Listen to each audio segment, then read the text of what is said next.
தேவன் வார்த்தையாகவே இருக்கிறார். வார்த்தையை அன்றி தேவன் இல்லை என்பதை திட்டமாய் நீங்கள் தெரிந்து விடுங்கள். இயேசு கிறிஸ்துவ மதத்தை ஸ்தாபிக்கிறதுக்காக வரல, மனிதர்களுக்கு நன்மையை கொடுப்பதற்காக வந்தார். நம்பிக்கையே இல்லைன்னு சொன்னா நம்பிக்கை இருக்கிறது, அது தேவனுடைய வார்த்தைக்குள்ள இருக்கிறது. அருமையானவர்களே, கர்த்தர் நல்லவர் பார். எந்த தீமைக்கு அவர் காரணர் அல்ல, எந்த பிரச்சனைக்கு அவர் காரணர் அல்ல. நிச்சயமாகவே நமக்கு ஒரு முடிவு இருக்கிறது. என்னன்னு கேட்டா அது வெற்றி தான்.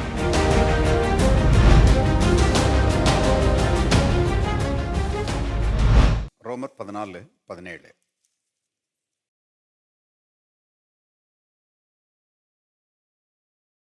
தேவனுடைய ராஜ்யம் புசிப்பும் குடிப்பும் அல்ல, அது நீதியும் சமாதானமும் பரிசுத்தாவினால் உண்டாகும் சந்தோஷமாய் இருக்கிறது. ஜெபிப்போம். பரலோகத்தின் தகப்பனே, நன்றியோடு நாங்கள் துதிக்கிறோம். ஆண்டவரே, உம்முடைய வல்லமுள்ள வார்த்தைகளுக்காக நன்றி. கர்த்தாவே, இந்த மாலை வேளையிலே சத்திய வசனங்களை கொண்டு தேவ ஆவியானவர் எங்களோடு இடைப்படுகிறீர். எங்களோடு கர்த்தாவே, எங்களுடைய உள்ளங்களோடு பேசுகிறீர். தகப்பனே, உம்முடைய சத்தத்தை நாங்கள் கேட்க, உம்முடைய சத்தியங்களை நாங்கள் அறிந்து கொள்ள, புரிந்து கொள்ள ஆவியானவர் எங்களுக்கு உதவி செய்கிறீர். அதற்காக உமக்கு நன்றி. இயேசுவின் நாமத்தில் பிதாவே, ஆமென். தேவனுடைய ராஜ்யத்தை குறித்து நாம் தொடர்ந்து பார்த்து கொண்டு வருகிறோம். பாருங்க, தேவனுடைய ராஜ்யம் ஒரு அற்புதமான ராஜ்யம். தேவன் ராஜாவாக இருக்கிறார். இந்த உலகத்தில் 2 ராஜ்யங்கள் இருக்கிறது. ஒன்று தேவனுடைய ராஜ்யம், அதனுடைய தலைவர் இயேசு. அடுத்தது பிசாசுனுடைய ராஜ்யம், அதனுடைய தலைவன் பிசாசு. பாருங்க, நம்ம எல்லாரும் ஆதாமின் வித்துக்கு பிறந்தபடினால எல்லாரும் பாருங்க பிசாசின் ராஜ்யத்துக்குள்ள தான் இருந்தோம். பாவம் நம்மை ஆண்டு கொண்டிருந்தது, பிசாசு நம்மை ஆண்டு கொண்டிருந்தான். நரகத்தை நோக்கி போய் கொண்டிருந்தோம். நம்முடைய எதிர்காலம் இருண்ட எதிர்காலமாய் இருந்தது. நமக்கே தெரியாது. அந்த பாதையில் உணர்வில்லாதவர்களாய் குருடர்களைப் போல பாருங்க, அந்த மோசமான எதிர்காலத்துக்கு நேராக நாம் போய்கொண்டிருந்தோம். ஆனால் ஆச்சரியப்படத்தக்க ஒரு விஷயம் என்னன்னா, அருமையானவர்களே, தேவன் நம்முடைய வாழ்க்கையிலே குறுக்கிட்டார். இது ரொம்ப ஆச்சரியம். பாருங்க, எத்தனை பேர் ஆமேன்னு சொல்றீங்க? பாருங்க, தேவன் நம்முடைய வாழ்க்கையில குறுக்கிட்டார். நாம் அவரை நினைச்சு கூட பார்க்கல, நாம் ஒன்றும் அவரை தேடலை. ஆனால் பாருங்க, நம்மை நேசித்து நம்முடைய வாழ்க்கையில் அவர் குறுக்க வந்து நம்மை ரட்சித்தார் என்பது பாருங்க, சிந்தனை கேட்டாத ஒரு அன்பாக இருக்கிறது இல்லையா? கர்த்தருடைய அன்பை பற்றி நம்ம என்ன எப்படி வாசிக்கிறோம்? அறிவு கட்டாத அன்பு. எல்லாரும் சொல்லுவோம் அறிவு கட்டாத அன்பு. இது எப்படி நடந்துச்சு அப்படின்னு பாருங்க, ஆச்சரியப்படத்தக்க ரீதியிலே தேவன் நம்முடைய வாழ்க்கையில் என்ன செய்தார்? குறுக்கிட்டார். நாம பிறந்த பின்னணி வேற மாதிரி ஒரு பின்னணி, எதையோ பாருங்க நோக்கங்களாக வைத்து வாழ்ந்து கொண்டிருந்தோம். ஆனால் ஆச்சரியம் பாருங்க, பைபிளில் போட்டிருக்கு, அன்பின் கயிறுகளால் அவர்களை இழுத்து கொள்ளுவேன் என்று சொன்ன பிரகாரம் பாருங்க, தேவன் தம்முடைய அன்பின் கயிறுகளால் நம்ம என்ன செய்தார்? இழுத்து கொண்டார். அப்போஸ்தலனாகிய பவுலுடைய வாழ்க்கையில் நம்ம வாசிக்கிறோம், பார்க்கிறோம் இல்லையா? அவர் தமஸ்குவுக்கு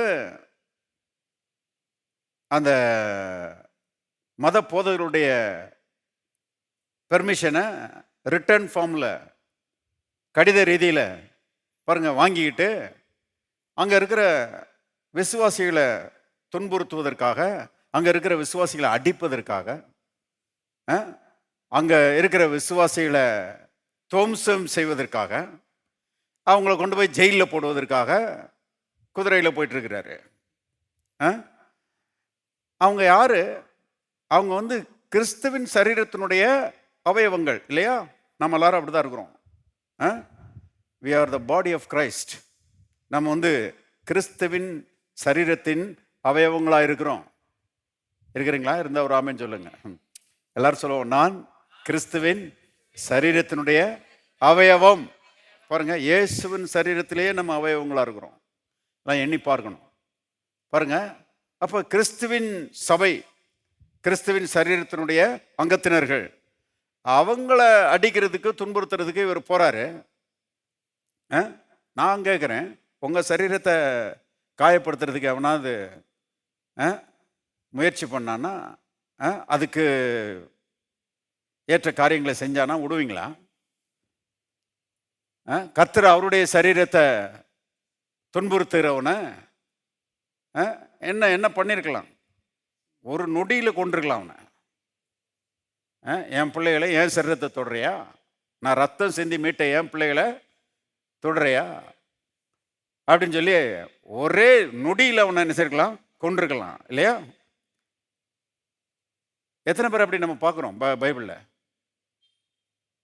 பழைய ஏற்பாட்டில் ஊசான்னு ஒருத்தன், அவன் பாருங்க, உடன்படிக்கை பெட்டி அப்படியே மாட்டு வண்டியில் போகும்போது ஆடிடுச்சான். அதை தொட்டானா, பைபிளில் போட்டு கர்த்தர் அவனை அடித்தார். அடித்த மொத்தத்தில் செத்தான் அவன். ஏரோது, அவன் பாருங்க சிங்காசனத்தில் உட்காந்துக்கிட்டு நான் தான் கடவுள் அப்படி சொல்லிக்கிட்டு பாருங்க ஜனங்களுக்கு போதகம் பண்ணானா. ஜனங்கள் எல்லாரும் அடே அப்பா தேவ சத்தம் அப்படின்னாங்களாம். பைபிளில் போட்டிருக்கு, தேவதூதன் அவனை அடித்தான், அவன் புழு புழுத்து செத்தான். வாசிக்கிறோம் இல்லையா அப்போஸ்தலர் நடவடிக்கைகள்ல? அப்படியெல்லாம் அடி போட்டிருக்கிறாரு ஆண்டவர். இவனை அடிச்சிருக்கிறதுக்கு எவ்வளோ நேரம் ஆகும்? ஆனால் விஷயம் என்னன்னா, அவனை அடிக்கலை. அவன் வாழ்க்கையில் என்ன செய்தார்? குறுக்க வந்தார். தேவன் அன்பின் தேவன். பைபிளில் போட்டிருக்கு, எவன் மேலே இறக்கமுள்ளவராய் இருக்க சித்தமாக இருக்கிறேனோ அவன் மேலே இறக்கமுள்ளவராய் இருக்கிறேன். மற்றவங்களை பற்றி நமக்கு தெரியாது, ஆனால் நான் சொல்கிறேன், உங்கள் மேலே என் மேலேயும் கர்த்தர் இறக்கமுள்ளவராக இருக்கிறார். அல்லேலூயா, சத்தமாக சொல்லுங்க. பாருங்க, நம்ம மேலே தேவன் நினைச்சிருக்கிறாரு, இறக்கமுள்ளவரா இருக்கிறாரு. அப்போஸ்தலனாகிய பவுல் மாதிரி தான் நாமளும் கர்த்தருக்கு விரோதமான ஒரு வாழ்க்கை வாழ்ந்துட்டு இருந்தோம். பவுலை குதிரையிலேருந்து கீழே தள்ளி விட்டு அவன் அவங்க கூட பேசி அப்புறம் அவனை ஆளை மாற்றி பாருங்க பிசாசுன் ராஜ்யத்துக்குள்ளே இருந்தவனை தேவனுடைய ராஜ்யத்துக்குள்ளே கொண்டு வந்து அநேகம் ஆயிரம், அநேகம் லட்சம், அநேகம் கோடி மக்களுக்கு பிரயோஜனமுள்ள ஒரு ஆளாக நினைச்சிட்டாரு, மாற்றிட்டார். இன்றைக்கும் அப்போஸ்தலனாகிய பவுலுடைய நிருபங்கள் பாருங்க, அது ரொம்ப ஆழமான சத்தியங்களை நமக்கு போதிக்கிற நிருபங்களாய் இருக்கிறது இல்லையா? பாருங்க, அந்த மாதிரி நம்முடைய வாழ்க்கையிலையும் நம்மளையும் பாருங்க, நல்லா பொல்லாத வாழ்க்கை வாழ்ந்த ஆள். தேவன் நினச்சிருந்தா என்னை கொண்டிருந்திருக்கலாம், அடிச்சு தூக்கி எரிஞ்சிருந்திருக்கலாம் நரகத்தில். ஆனால் அப்படி செய்யாமல் என் வாழ்க்கையில் குறுக்கிட்டு அவருடைய அன்பை வெளிப்படுத்தி பாருங்க, என்னை அவருக்கு நேராக இழுத்து அவ்வளவு மோசமான வாழ்க்கை வாழ்ந்து கொண்டிருந்த என்னை இன்றைக்கு பாருங்க ஆளை மாற்றி ஆயிரக்கணக்கான மக்களுக்கு பிரயோஜனம் உள்ள ஆளாக மாற்றிட்டார். தேவன் இதில் ரொம்ப ஸ்பெஷலிஸ்ட்டு, தேவன் இதில் ரொம்ப எக்ஸ்பர்ட்டு பாருங்க. ஆகவே எத்தனை பேர் சந்தோஷமா இருக்கிறீங்க உங்கள் வாழ்க்கையிலே தேவன் குறுக்கிட்டு இருக்கிறாருன்னு? பாருங்க, குறுக்கிட்டு நம்மை விதமாக மாற்றி இருளில் இருந்து பாருங்க வெளிச்சத்தை பிரகாசிக்க சொன்ன தேவன் பாவம் என்னும் அந்தகாரத்தில் சிக்கி கிடந்த நம்மை ரட்சிப்பின் வெளிச்சத்துக்குள்ள என்ன செய்தாரு? கொண்டு வந்தாரு. இன்னைக்கு நாம தேவனுடைய ராஜ்யத்துக்குள்ள இருக்கிறோம், ரட்சிப்பின் வெளிச்சத்துக்குள்ள இருக்கிறோம். எல்லாருக்கும் ஒரு சாட்சி இருக்குது இல்லையா? சாட்சி சொல்ல விட்டா எல்லாரும் சொல்லுவாங்க. சிலரை சொல்றதை நிறுத்த முடியாது, அதுக்கு தான் ரொம்ப கஷ்டம். அதனால தான் எல்லாரையும் சொல்ல விடுறது இல்லை.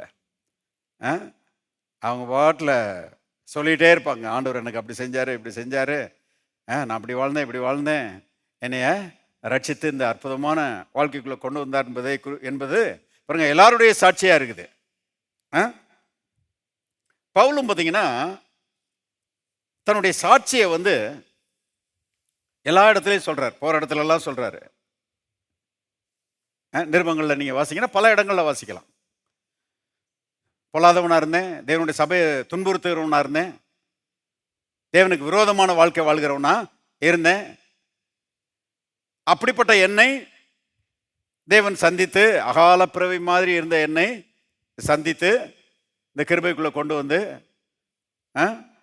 ஒரு அப்போஸ்தலனாக தேவன் நினைச்சிருக்கிறாரு, மாற்றி இருக்கிறாரு. இப்பொழுது நான் இருக்கிறதோ தேவ கிருபையினாலே இருக்கிறேன் அப்படிங்கிறாரு. இங்கிலீஷில் ரொம்ப அருமையாக வருது. ஐ ஆம் what I am because of the grace of God. நான் ஏன் இன்னைக்கு இப்படி இருக்கிறேன், நான் எப்படி இந்த ஒரு அப்போஸ்தலனாக ஒரு ஆசீர்வதிக்கப்பட்ட ஊழியக்காரனாக இருக்கிறேன்னா அதுக்கு காரணமே கர்த்தருடைய கிருபை தான். கர்த்தரை வாழ்க்கையில் குறுக்கிட்டு என்னை மாற்றி விட்டாருங்கிற சாட்சியை தொடர்ந்து சொல்றார். பாருங்க, நம்மளும் அப்படிதான் சுவிசேஷ ஊழியம் செய்யணும். பாருங்க, பர்சனல் டெஸ்டிமனி. பாருங்க, தனிப்பட்ட சாட்சியை மற்றவர்களோட என்ன செய்யணும், பகிர்ந்து கொள்ளணும். நிறைய ஆட்கள் நம்ம வந்து சந்திக்கிறோம் வாழ்க்கையில் இல்லையா? அவங்ககிட்ட கர்த்தர் உங்களுக்கு என்ன செய்தாரு, எப்படி இருந்தீங்க, இப்போ எப்படி இருக்கிறீங்க, வாழ்க்கை எப்படி மாறி இருக்குது, அற்புதமா கர்த்தர் வாழ்க்கையில் எவ்வளோ அற்புதங்கள் செஞ்சிருக்கிறாரு அப்படின்றத சொல்லணும். சொல்லாம விடக்கூடாது. வேதத்தில் எழுதப்பட்டிருக்கிறது, நாங்கள் கண்டதையும் கேட்டதையும் சாட்சியாக என்ன செய்கிறோம், அறிவிக்கிறோம் அப்படின்னு சொல்லி எழுதப்பட்டிருக்கப்ப நாமளும் பாருங்க, நம்ம ஃப்ரெண்ட்ஸ்கிட்ட, நம்ம இனஜனத்தார்கிட்ட பாருங்க, எல்லாரிடத்திலும் ஆண்டவர் நமக்கு என்ன செய்திருக்கிறாருங்கிற சாட்சியை அறிவிக்கணும். அப்போஸ்தலனாகிய பவுல் அப்படி செய்கிறாரு. சிலர் பாருங்க, அவங்க என்ன நினச்சிக்கிடுவாங்களோ அப்படின்னு சொல்லி கூச்சப்படுவாங்க, வெட்கப்படுவாங்க. அப்படியெல்லாம் வெட்கப்படுறதுக்கு ஒன்றுமே இல்லை. பைபிளில் போட்டிருக்கு, என்னை குறித்து வெட்கப்படுகிறவனை பிதாவுக்கு முன்பாக நானும் என்ன செய்வேன், அவனை குறித்து வெட்கப்படுவேன் என்று கர்த்தர் சொல்லியிருக்கிறாரு. நமக்காக எவ்வளவு பிரயாசப்பட்டு சிலுவையில் தொங்கியிருக்கிறார், நிர்வாணமா நீசகோலமா. வெட்கப்பட்டிருந்தா தொங்கியிருப்பாரா? யோசித்து பாருங்க. அப்ப நமக்காக அவ்வளவு கரையும் கொடுத்துருக்கிறாரு. இப்ப நாம அவருடைய சாட்சியை சொல்லாம விடக்கூடாது. இருக்கிறீங்களா? இருந்த ஒரு ஆமென் சொல்லுங்க. பாருங்க, நீங்க அப்போஸ்தலர் நடபடிகள்லாம் வாசித்து பார்த்தீங்கன்னா, இந்த பவுல் வந்து திரும்ப திரும்ப தான் எப்படி ரட்சிக்கப்பட்டேன் என்பதை குறித்த சாட்சியை அறிவிக்கிறாரு.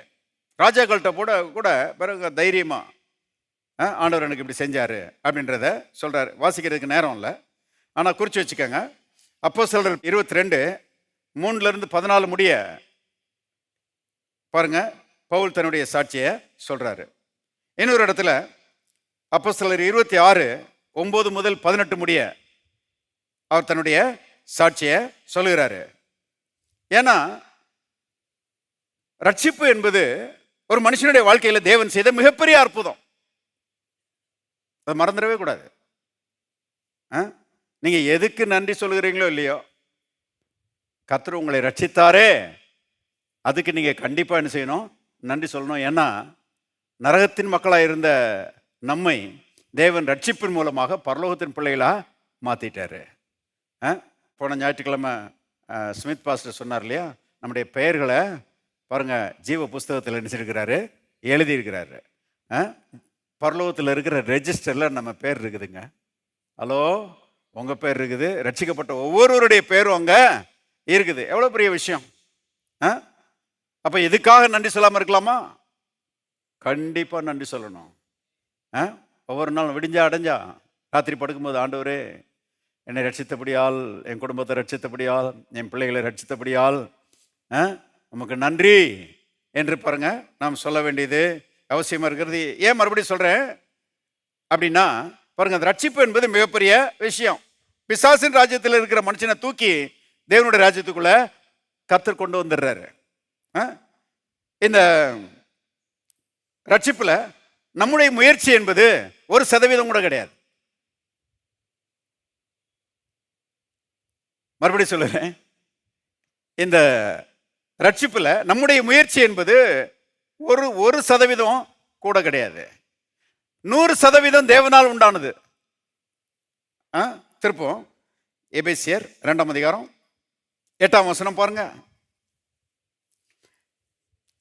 கிருபையினாலே விசுவாசத்தை கொண்டு ரட்சிக்கப்பட்டீர்கள். எல்லாரும் சேர்ந்து வாசிக்கலாம்.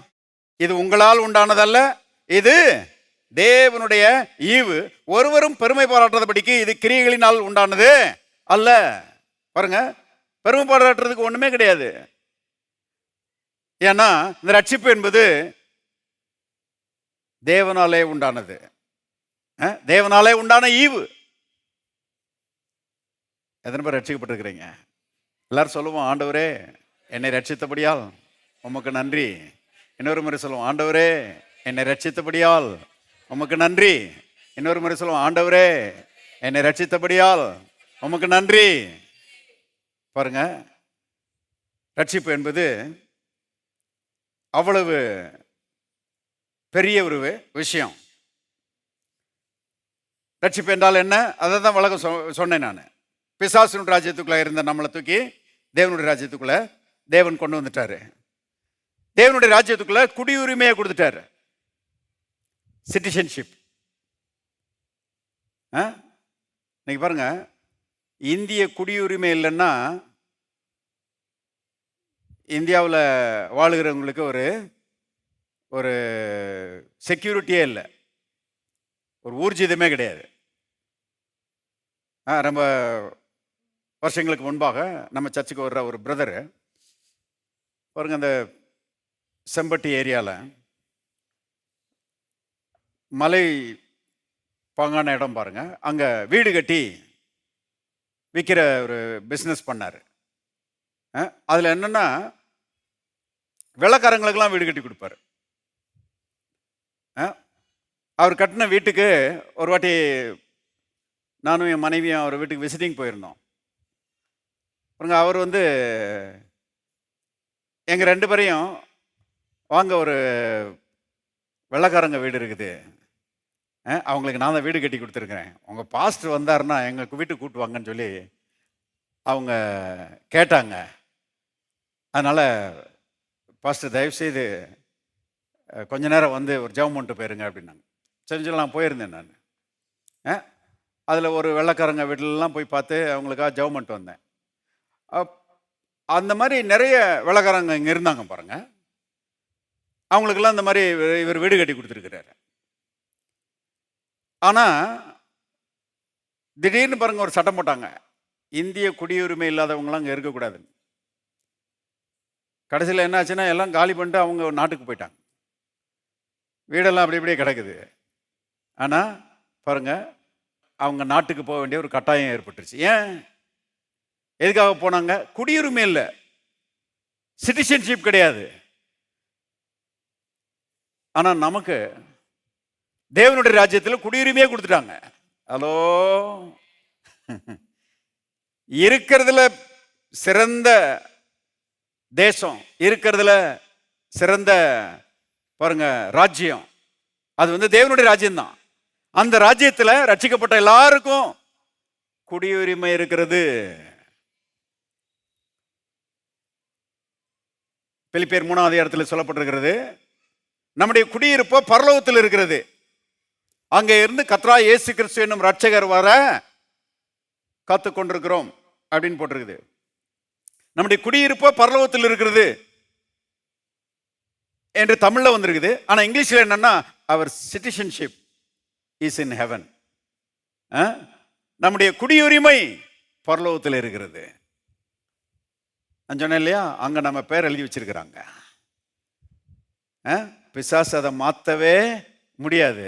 அவனுடைய ராஜ்யத்துக்குள்ள இருந்து தான் வெளியே வந்திருக்கிறோம். ஆனா நம்ம ரட்சித்து கர்த்தர் நம்முடைய நாமங்களை பரலோகத்தில் ரெஜிஸ்டர்ல அனுப்பிச்சிட்டாரு, எழுதிட்டாரு. பாருங்க, தேவன் நம்ம தலையெழுத்தை மாத்திட்டாரு. இனி பிசாசு அதை மாத்தவே.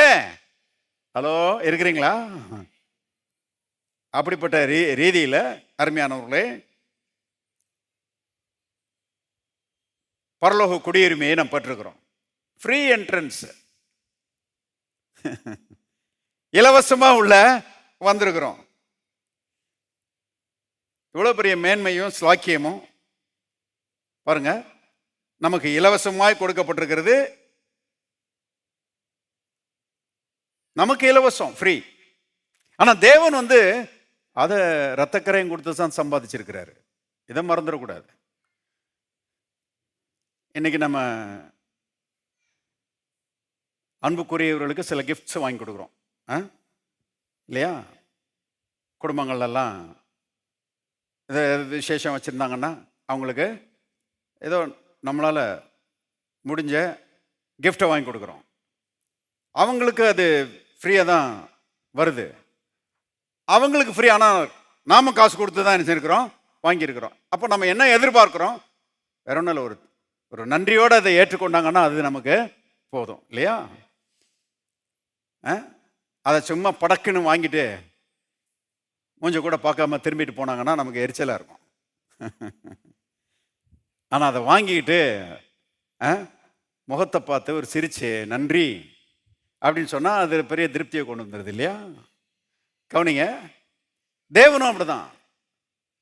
அருமையானவர்களை, மகா பெரிய ஸ்லாக்கியம், விலை கொடுத்து வாங்க முடியாது. நான் சொன்னேன் இல்லையா ஏற்கனவே, அறிவு கட்டாத காரியங்கள் இதெல்லாம். குருவி மூளைக்கு என்ன செய்ய மாட்டேங்குது, எட்ட மாட்டேங்குது. ஆனால் நிஜம் பாருங்க, இந்த விலையேறப்பட்ட ரட்சிப்பு கர்த்தர் நமக்கு தந்திருக்கிறாரு.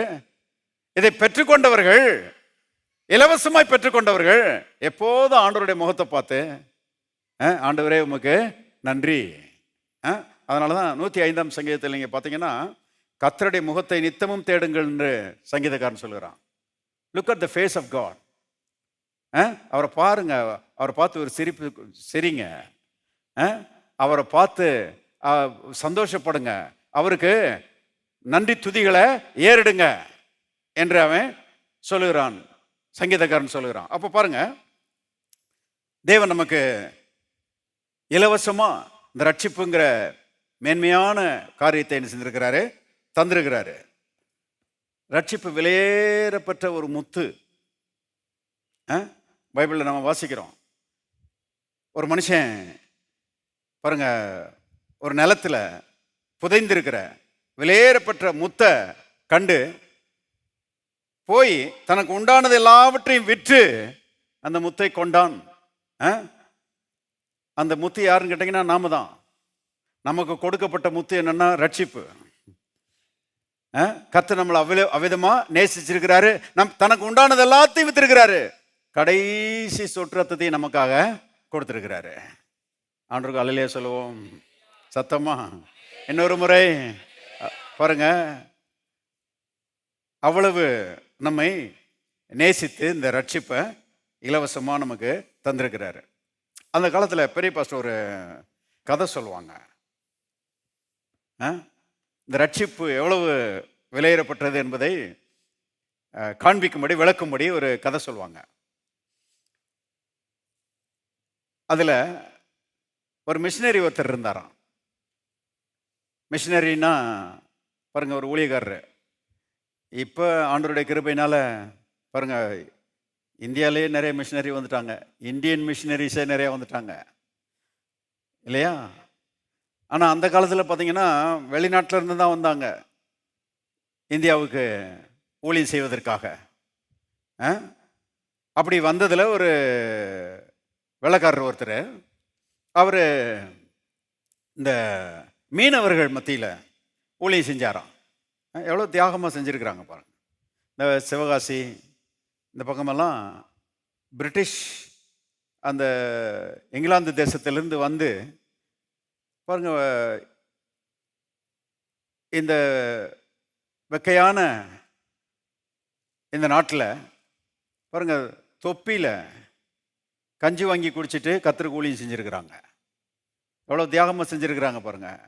அவங்க கொண்டு வந்த சுவிசேஷத்தினால தான் இன்னைக்கு இந்த சுவிசேஷம் இவ்வளோ தூரம் பரம்பி இருக்குது, இன்னும் நிறைய பரம்ப போகுது. ஆமென். பாருங்க, அப்போ அந்த மிஷினரி மீனவர்கள் மத்தியில் ஊழியம் செஞ்சாராம். அவர் போய் இந்த மீனவர்கள்ட்ட லாங்குவேஜ் ப்ராப்ளம் வேற, ஆனாலும் எப்படியாவது இந்த மீனவர்களுக்கு ஆண்டவருடைய அன்பை சொல்லிடணும்னு சொல்லி பல ரீதிகளில் பாருங்க இந்த மீனவர்களுக்கு ஆண்டவரை பற்றிய சுவிசேஷத்தை சொன்னாராம். அந்த பிரதிகளெல்லாம் தமிழில் அச்சடித்து அவங்களுக்கு விநியோகம் பண்ணி, இயேசு உங்களுக்காக சிலுவையில் பாடுபட்டார், உங்களுக்காக அந்த உலகத்தில் வந்தார், ரத்தம் சிந்தினார், உங்களுக்கு ரட்சிப்பை ஆயத்தமாக வச்சிருக்கிறாரு, நீங்கள் அவர் உள்ளத்தில் ஏற்றுக்கொண்டீங்கன்னா உங்கள் பாவம் மன்னிக்கப்படும், நீங்கள் ரட்சிக்கப்படுவீங்க. இந்த செய்தியை வந்து பாருங்க, அவர் வந்து எல்லாருக்கும் சொல்லிகிட்டே இருந்தார். இந்த மீனவர்கள் பாருங்க, வந்து உங்களுக்கு தெரியும் இல்லையா, அவங்களுக்கு இந்த மீன் தான் ரொம்ப முக்கியம். இந்த நாத்த மீன் தான் அவங்களுக்கு ரொம்ப முக்கியம். மீனும் பணமும் அவங்களுக்கு ஒன்று இல்லையா? மீன் கிடைச்சா பணம் வந்துருச்சுன்னு அர்த்தம். ஆகவே அவனுடைய நாட்டமெல்லாம் மீனில் தான் இருக்குது. இவர் சொல்கிறத ரொம்ப கவனிக்கிற மாதிரி இல்லை. எங்கேயோ 1-2 பேர் தொடப்பட்டு பாருங்க ரட்சிக்கப்பட்டிருந்தாங்களாம். ஆனால் அவரும் விடுற மாதிரி இல்லை. இந்த ஆண்டவருடைய அன்பை சொல்லி ஆகணும். எவ்வளோ தியாகமாக வந்து ஒளிஞ்சு செஞ்சுருக்கிறாங்க பாருங்க. அப்போ அந்த மாதிரி ஒளி செஞ்சுட்டே இருந்தாங்களாம். அதில் வந்து ஒரு அப்பாவும் மகனும் இருந்தாங்களாம். இந்த அப்பாவும் மகனும் இவருடைய கூட்டங்களில் அடிக்கடி பங்கெடுப்பாங்களாம். ஆனால் கூட்டத்தில் கலந்து கொண்டாலும் இந்த அப்பாவும் மகனும் ரட்சிக்கப்படலையாம். இயேசுவை ஏற்றுக்கொண்டு ரட்சிக்கப்படலையாம். இவரும் எப்படியாவது ரட்சிக்கப்பட்டுருவானுங்கன்னு சொல்லி பிரயாசப்பட்டாராம், ரட்சிக்கப்படலையாம். கடைசியில் என்னாச்சுன்னா இவருக்கு லீவு கொடுத்துட்டாங்க. இந்த மாதிரி ஃபாரின்லேருந்து வந்து ஊழியம் செய்கிறவங்களுக்கெல்லாம் ஒரு 2 மாதம் 3 மாதம் அவங்க அனுப்பப்பட்ட அந்த ஸ்தாபனத்திலிருந்து சம்பளத்தோடு அவங்களுக்கு லீவு கொடுத்துருவாங்களாம். ஆகவே அதை ஃபர்லோன்னு சொல்கிறாங்க இங்கிலீஷில். ஆகவே இந்த மிஷினரி என்ன பண்ணிட்டாரு, லீவுக்கு போயிட்டார். அவங்க நாட்டுக்கு போயிட்டார். நாட்டுக்கு போயிட்டு பல மாதங்கள் கழித்து திரும்பவும் அதே பணி இடத்துக்கு வந்து சுவிசேஷ ஒளியம் ஆரம்பிச்சாராம். அங்கே பார்த்தா அந்த அப்பாவும் மகனும் இருந்தாங்களே 2 பேர், அதில் அப்பா மட்டும்தான் இருந்தாராம். இவரை பார்த்த உடனே அவங்க அப்பா ஓடி வந்தாராம் பாருங்க. ஐயா அப்படின்ட்டு ஓடி வந்தாராம். ஓடி வந்து அவர் கையில் ஒரு முத்தை கொடுத்தாராம். அந்த முத்து ரொம்ப அன்யூஷுவல் சைஸாக பாருங்க. அது சாதாரண சைஸை பார்க்கலாம் ரொம்ப பெரிய சைஸாக இருந்துச்சான். இவர் அதை பார்த்த உடனே ஆச்சரியப்பட்டு போயிட்டாராம். என்னப்பா இவ்வளவு பெரிய முத்தை வச்சிருக்கிற, எங்கே கிடச்சிச்சு உனக்கு, இது எவ்வளவு கரைன்னு சொல்லி நான் தர்றேன் அப்படின்னாராம். அவன் சொன்னான்னா, நீங்கள் எவ்வளவு கரையும் கொடுத்தாலும் இதுக்கு ஈடாகாதியா அப்படின்ட்டாங்க. என்ன சொல்ல வர்ற நீ அப்படின்னு கேட்டாரான். அதுக்கு அவன் சொன்னானா, ஐயா நீங்கள் ஊருக்கு போயிட்டீங்க, உங்கள் நாட்டுக்கு போயிட்டீங்க, நானும் என் மகனும் கடலில் போய் முத்து குளிக்கிறதுக்காக வேலை செஞ்சோம். எப்பவுமே நான் படகுல இருந்துக்கிறவேன், என் மகனை உள்ள குதிக்க சொல்லுவேன். அவன் உள்ள குதிச்சு ஆழத்துக்குள்ள போய் சிப்பிகளை அள்ளுவான். அள்ளிட்டு நான் விட்ட கயிறை ஒரு ஆட்டுவான். ஆட்டின உடனே நான் அந்த கயிறை வேகமாக தூக்கிடுவேன். ஏன்னா மூச்சு முட்டுற நேரம் கயிறை ஆட்டுறான்னு வேகமாக தூக்கிடுவேன். அவன் மேலே வந்துடுவான். இப்படி தான் ஐயா நாங்கள் முத்து குளிப்போம். ஆனால் நீங்கள் ஊருக்கு போயிருக்கிற நேரம் அவன் முத்து குளிக்கிறதுக்கு உள்ளே போனவன் கயிறை விட்டுட்டானோ இல்லையோ தெரியல, கொஞ்சம் ஆழமாக உள்ளே போயிட்டான் போல. ரொம்ப நேரமாக ஆளை காணவே இல்லை.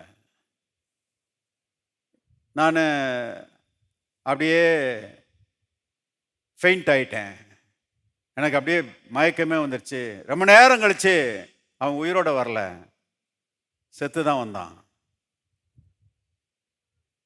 ஆனால் அவன் கையில் இந்த முத்தை வச்சிருந்தான். ஆகவே ஐயா இந்த முத்து என் மகனுடைய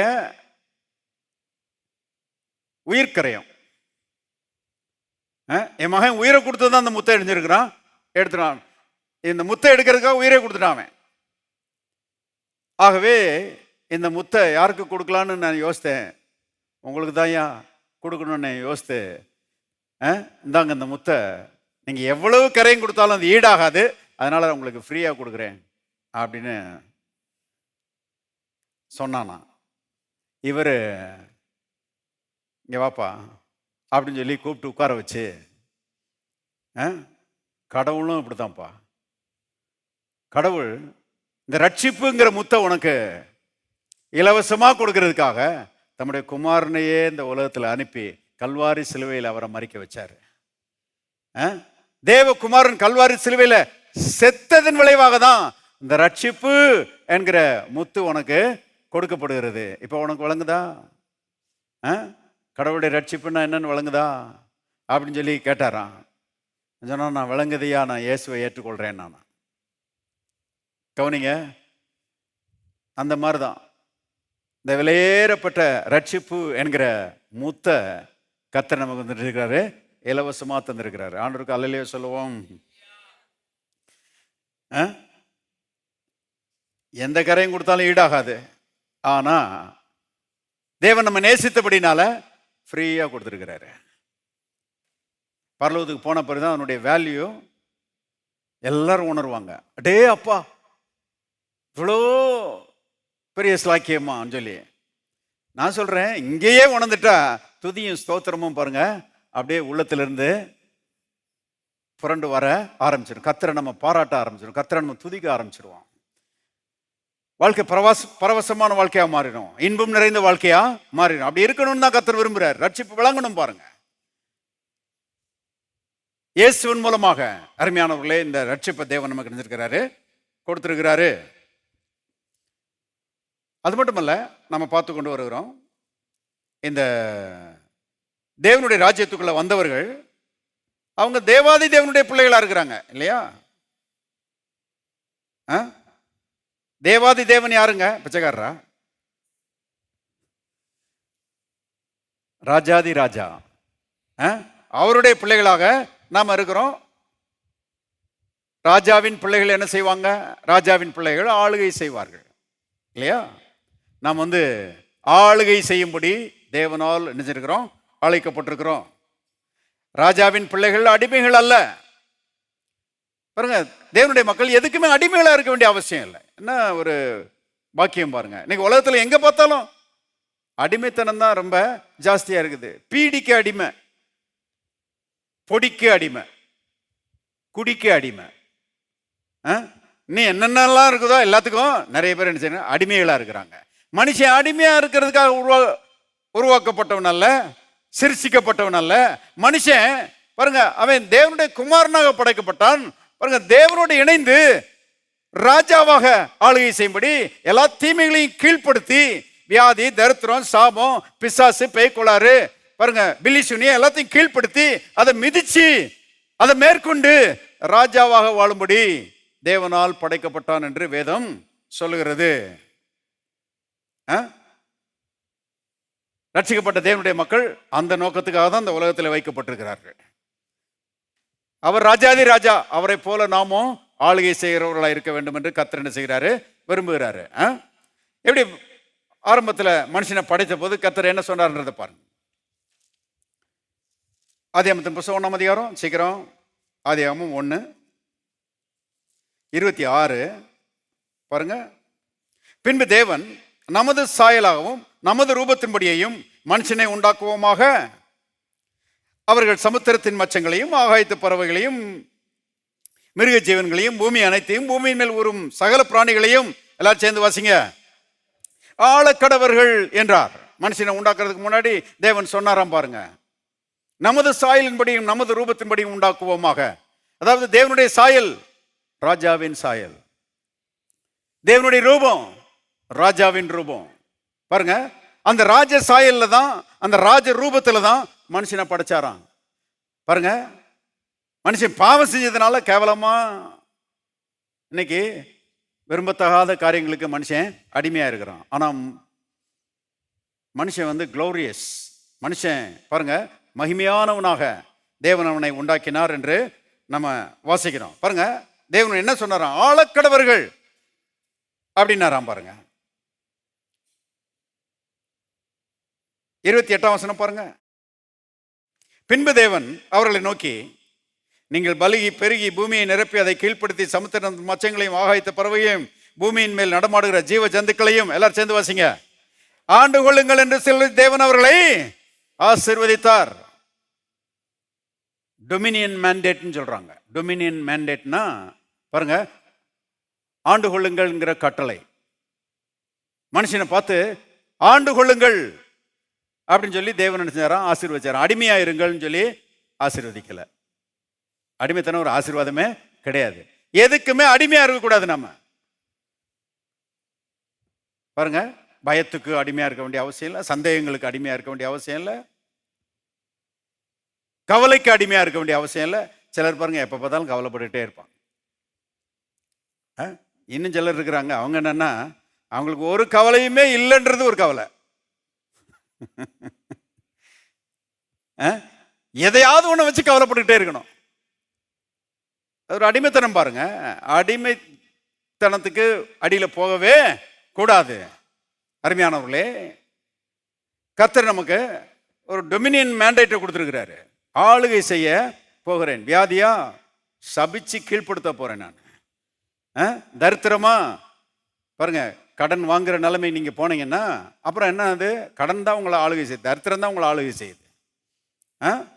நீங்க என்ன பண்ணணும், நான் கடன் வாங்காதிருப்பேன், அநேக ஜாதிகளுக்கு கடன் கொடுப்பேன், கர்த்தரின் கைகளின் பிரயாசத்தை ஆசீர்வதிப்பார், என்னுடைய செலவை பார்க்கலும் வருமானம் அதிகமா இருக்கும், எல்லாம் செலவழிச்சது போக ஏராளம் மிச்சம் இருக்கும்.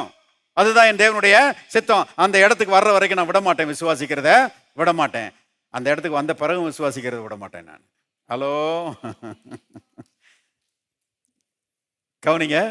அப்ப எதெல்லாம் விரும்பத்தகாத காரியமோ, எதெல்லாம் தீமையான காரியமோ எல்லாத்தையும் கீழ்ப்படுத்தி அது மேல ஆண்டு கொண்டு ராஜாவை போல வாழும்படி தேவன் நம்ம என்ன செய்திருக்கிறார், அழைத்திருக்கிறார். நம்முடைய தேவன் பாருங்க, அவர் ஒரு ராஜா.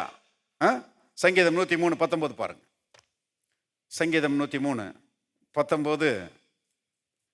கர்த்தர் வானங்களில் தமது சிங்காசனத்தை ஸ்தாபித்திருக்கிறார். எல்லாரும் சேர்ந்து வாசிங்க. அவருடைய ராஜரீகம் சர்வத்தையும் ஆளுகிறது. சங்கீதம் 103:19 பாருங்க, மறுபடியும் வாசிக்கிறேன். கர்த்தர் வானங்களில் தமது சிங்காசனத்தை ஸ்தாபித்திருக்கிறார், அவருடைய ராஜரீகம் சர்வத்தையும் ஆளுகிறது. தேவன் ராஜா. எங்க அப்பா ஒரு ராஜா.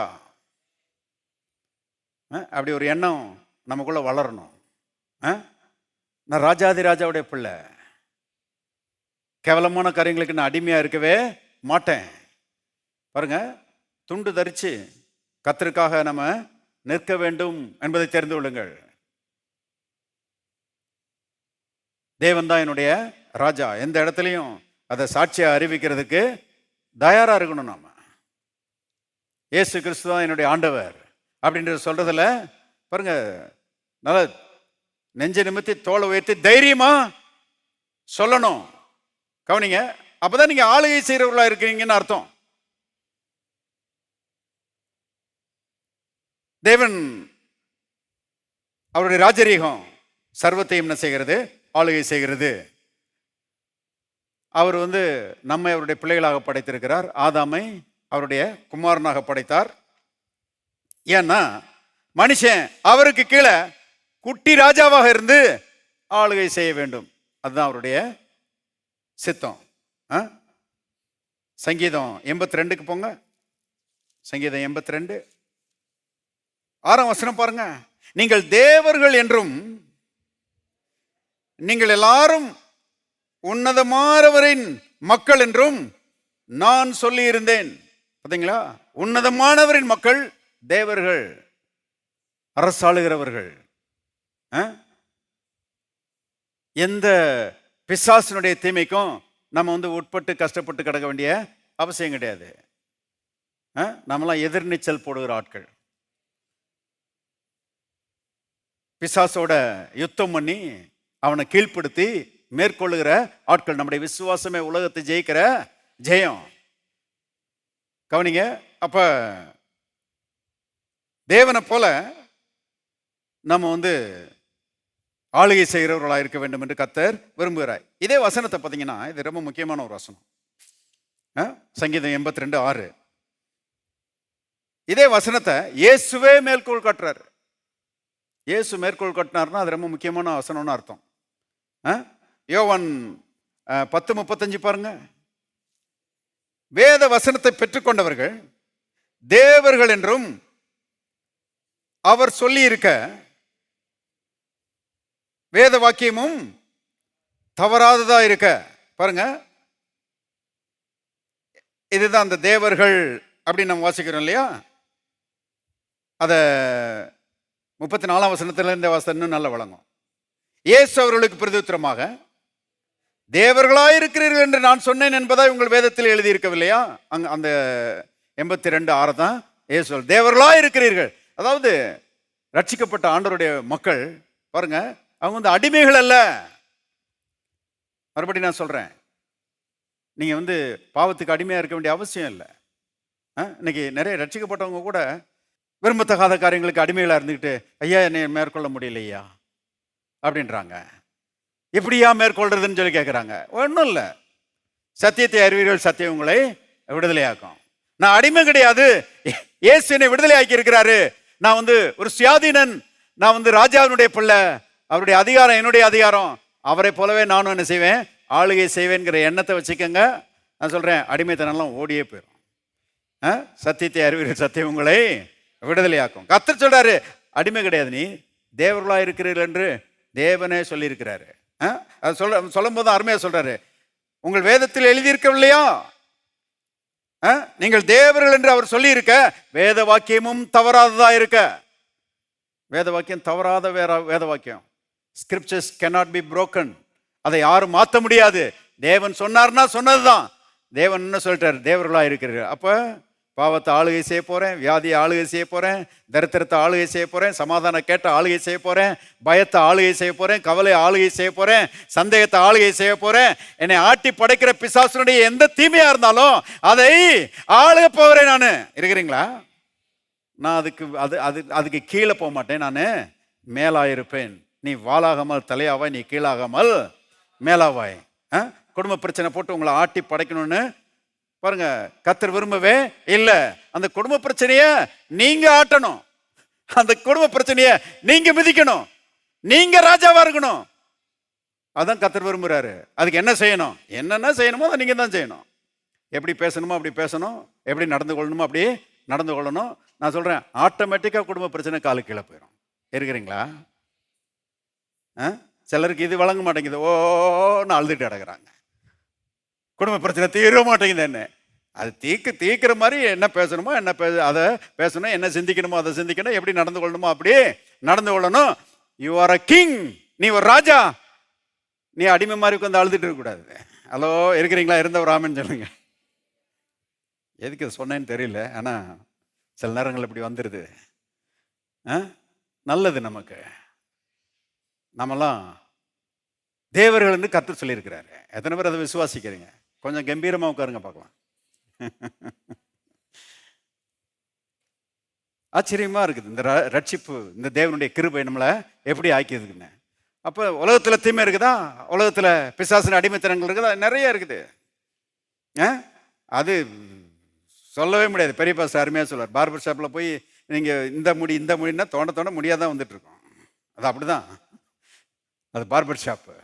அந்த மாதிரி உலகம் பிரச்சனைகளால் நிறைஞ்சிருக்குது. இங்கே பிரச்சனை அப்படிதாங்க, அந்த பிரச்சனையாக தான் இருக்கும். ஆனால் நீங்க அந்த பிரச்சனையை கீழே போக வேண்டிய அவசியம் இல்லை.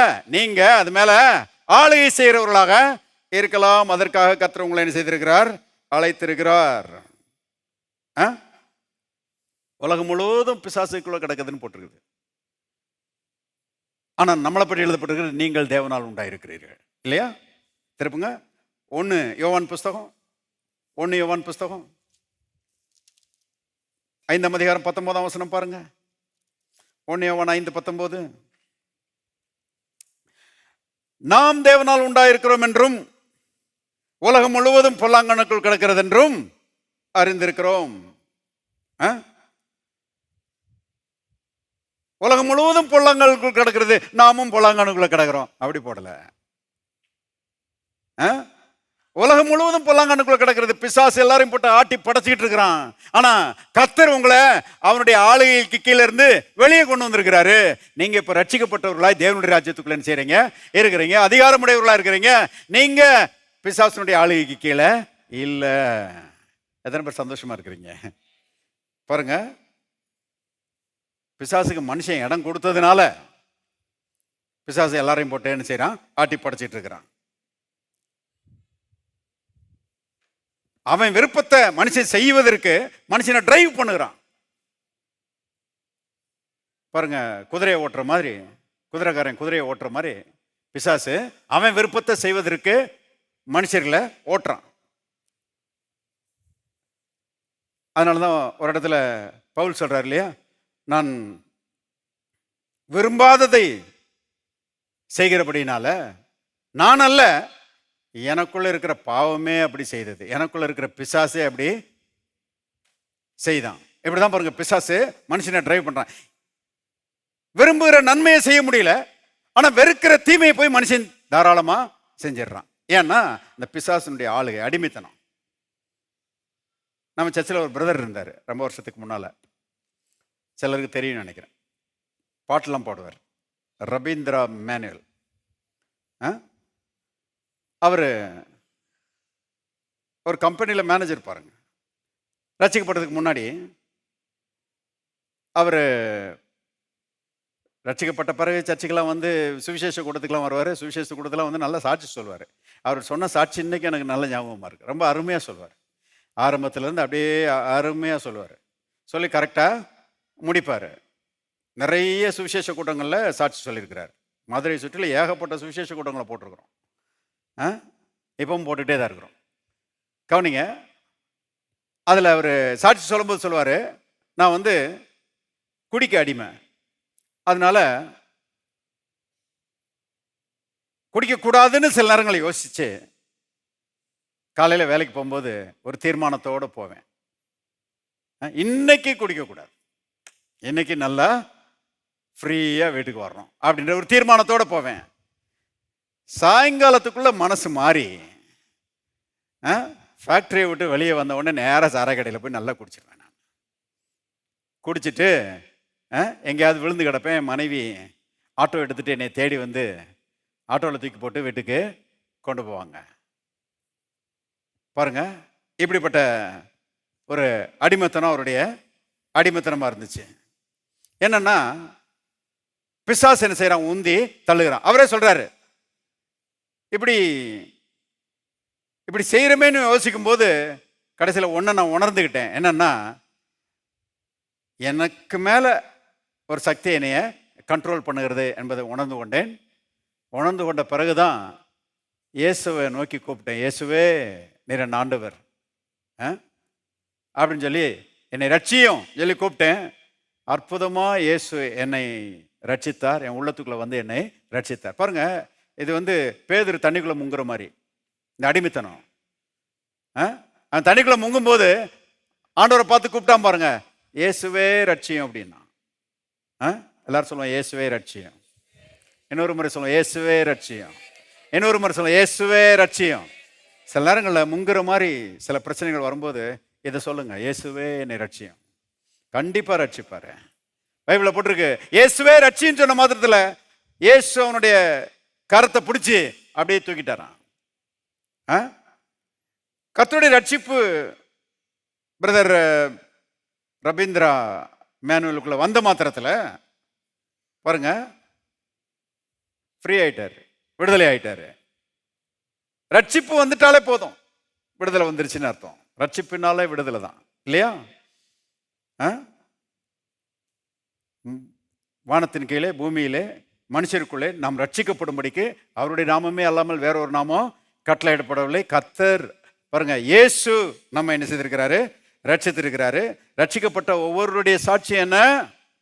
திருப்புங்க ரோமர், சீக்கிரம் ரோமர் 8ஆம் அதிகாரம் 2ஆம் வசனம் பாருங்க. கிறிஸ்து இயேசுவினாலே ஜீவனுடைய ஆவியின் பிரமாணம் என்னை, எல்லாரும் சேர்ந்து வாசிக்கலாம், பாவம் மரணம் என்பவைகளின் பிரமாணத்தினின்று விடுதலை ஆக்கிற்றே. எல்லாரும் சொல்லுவோம், கிறிஸ்து இயேசுவினாலே ஜீவனுள்ள ஆவின் பிரமாணம் என்னை பாவம் மரணம் என்கிற பிரமாணத்தினின்று விடுதலை ஆக்கிற்றே. ரட்சிக்கப்பட்டவங்களுடைய சாட்சி தான். நீங்க பாருங்க, ஞாபகம் வரும் போதெல்லாம் இதை சொல்லணும். நான் அடிக்கடி சொல்றதை மறுபடியும் சொல்றேன். பாருங்க, சில நேரங்களில் ரோட்டில் குடிச்சிட்டு அப்படியே இப்போ விழுவோமா பிற விழுவோமா, இந்த பக்கம் விழுவோமா அந்த பக்கம் விழுவோமான்னு சொல்லி தள்ளாடி தள்ளாடி போயிட்டு இருக்கும் ஆளை பார்த்துட்டு சிலர் ஏசிட்டு போவாங்க, பாரம்பரிய குடியாரன், கண்ணுமுக்கு தெரியாமல் குடிச்சிருக்கிறான், நேர காலம் இல்லையா குடிக்கிறதுக்கு அப்படின்னு சொல்லி திட்டிட்டு போவாங்க. நான் எப்படி யோசிப்பேன்னா, ஐயோ ரட்சிக்கப்படலைன்னா நம்மளும் இந்த மாதிரி தானே, இப்போ விழுவோமா பிறகு விழுவோமா, இந்த பக்கம் விழுவோமா அந்த பக்கம் விழுவோமான்னு தானே நம்ம போயிட்டு இருந்திருப்போம். ஆண்டவரே ரட்சித்தபடியால் உமக்கு ஸ்தோத்திரம். கிறிஸ்து இயேசுவினாலே ஜீவனுள்ள ஆவியின் பிரமாணம் என்னை பாவம் மரணம் என்கிற பிரமாணத்திலிருந்து சத்தமா சொல்லுங்க விடுதலை ஆக்கிட்டே. I am free. கர்த்தர் என்னை விடுதலை ஆக்கிட்டாரு.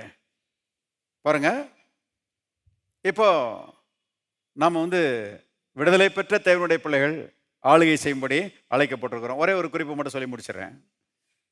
பாருங்க, எந்த விதத்தில் எதன் மூலமாக நாம் ஆளுகை செய்கிறவர்களாக இருக்க முடியும் அப்படின்னு நீங்க கேட்டீங்கன்னா,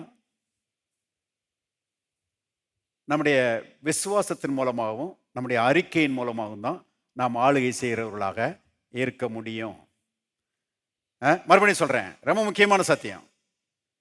எந்த விதத்துல எந்த வழியில நம்ம ஆளுகை செய்கிறவர்களாக இருக்க முடியும் அப்படின்னு கேட்டா, நம்முடைய விசுவாசத்தின் மூலமாகவும் நம்முடைய அறிக்கையின் மூலமாகவும் தான் நம்ம ஆளுகை செய்கிறவர்களாக இருக்க முடியும். இல்லையா? ரட்சிப்பு எப்படி வந்துச்சுங்க? ரட்சிப்பு நீங்க 3 நாள் தண்ணி குடியாம உபவாசம் இருந்து ராத்திரி பகலாம் அழுது பாவத்தையெல்லாம் அறிக்கையிட்டதுனால நீங்க ரட்சிக்கப்படல. அப்படி ரட்சிக்கப்படல. நீங்க எப்படி ரட்சிக்கப்பட்டீங்க? கர்த்தராய் இயேசுவை உன் வாயினாலே அறிக்கையிட்டு தேவன் அவரை மரித்தோரிலிருந்து எழுப்பினார் என்று உங்கள் இருதயத்திலே விசுவாசித்தபடியினாலே ரட்சிக்கப்பட்டீங்க. இல்லையா? நீதி உண்டாக இருதயத்திலே விசுவாசிக்கப்படும், ரட்சிப்பு உண்டாக வாயினாலே அறிக்கை செய்யப்படும். அப்ப ரட்சிப்பின் ஆரம்பமே இந்த விசுவாசமும் அறிக்கையும் தான். எப்படி ரட்சிக்கப்பட்டோமோ அப்படியே தான் தொடர்ந்து நடக்கணும் கிறிஸ்தவ வாழ்க்கையில. அதுதான் பாருங்க சரியான ரூட். எப்படி நீங்க ரட்சிக்கப்பட்டீங்களோ அப்படியே தான் நடக்கணும். வாசிக்கிறதுக்கு நேரம் இல்லை, வீட்டில் போய் வாசி பாருங்க. கொலோசியர் 2:6. எப்படி நீங்க ரட்சிக்கப்பட்டீங்களோ அப்படிதான் நீங்க நடக்கணும்.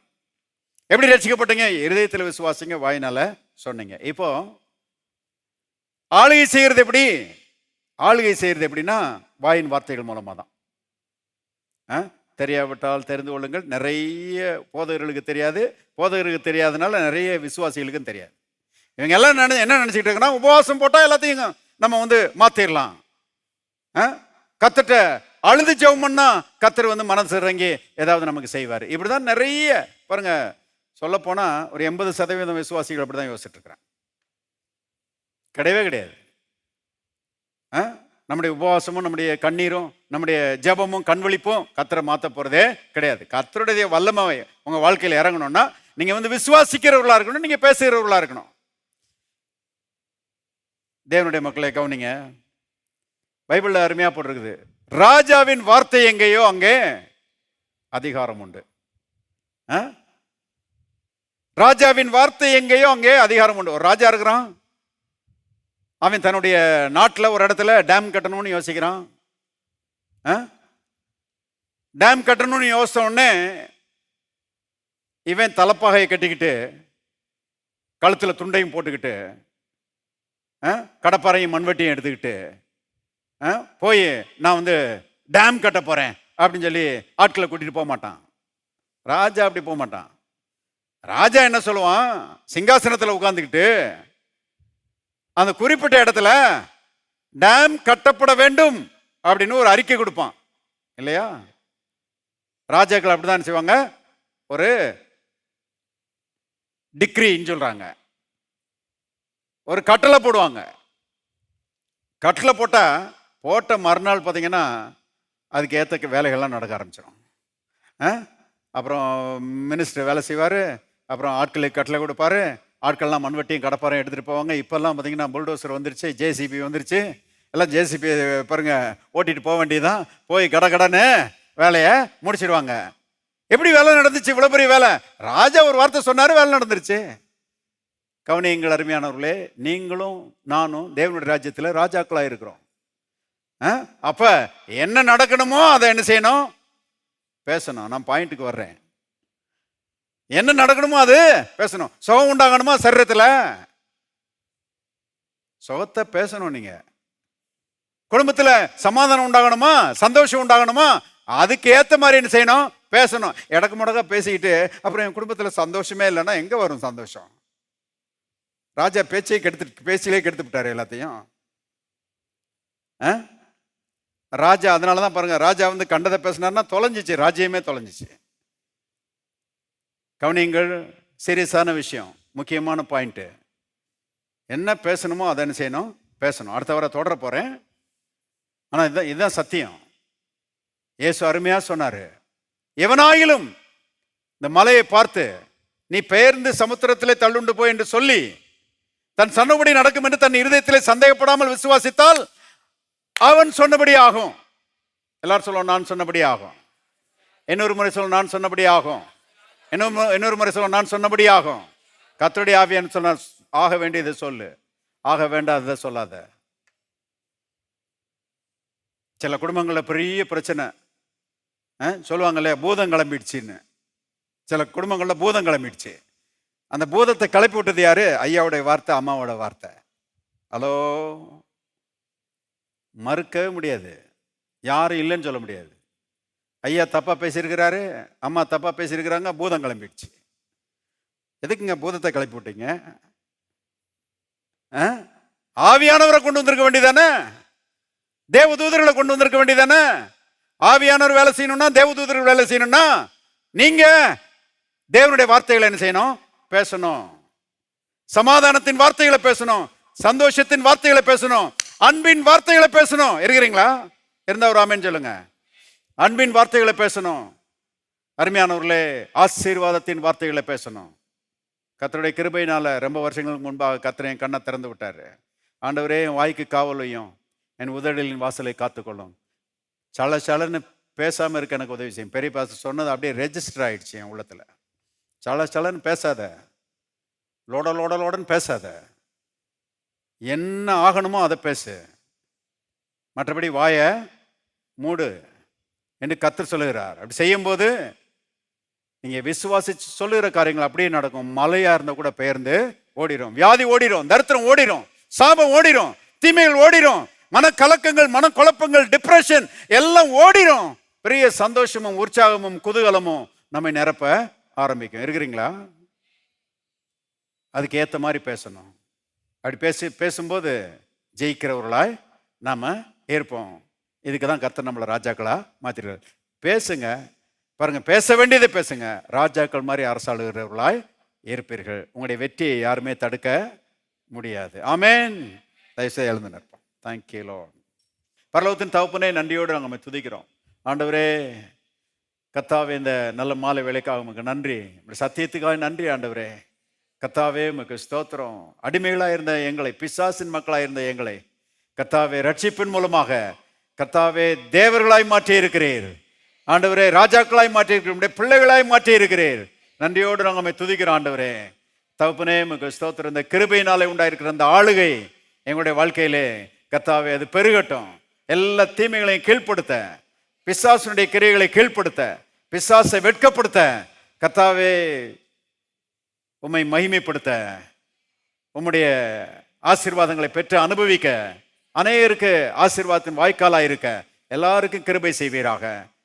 கர்த்தாவே உமக்கு ஸ்தோத்திரம். இன்டர்நெட்டில் பார்த்து கொண்டிருக்கிற யாவரையும் ஆசீர்வதிப்பீராக. இந்த சத்தியங்கள் அவர்களுடைய மனதிலே பதியிட்ட ஆண்டவரே எஜமானீர் செய்கிறீர். வந்திருக்கிற மக்கள் யாவரையும் ஆசீர்வதிக்கிறீர். அதற்காக உமக்கு நன்றி. இயேசுவின் நாமத்தில் பிதாவே, ஆமென். என் ஆத்துமாவே கர்த்தரை ஸ்தோத்திரி, முழுவதுமே பரிசுத்த நாமத்தை ஸ்தோத்திரி. என் ஆத்துமாவே கர்த்தரை ஸ்தோத்திரி, அவர் செய்த சகல உபகாரங்களையும் மறவாதே. ஆமென்.